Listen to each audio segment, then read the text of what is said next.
for example, our assessor this year really thinks that development on network access control is going to be a bigger part of his company's growth in what they're looking at on compliance. And so that helped us build out our 2020 plan, that this part of network access control is going to be something that we look to onboard, because he's right, it's a fantastic control and should be in place. Yeah. And we do have it in place, but not the level he's looking at.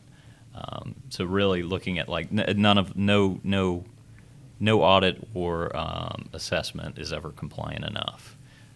There's always room for us to improve it, and that, when you were asking about like how do we develop that long-term strategy, that's a big feeder into that pool. Is each audit or each assessment, each question that comes in from a client gives us a little bit more food for thought on how we can develop that program.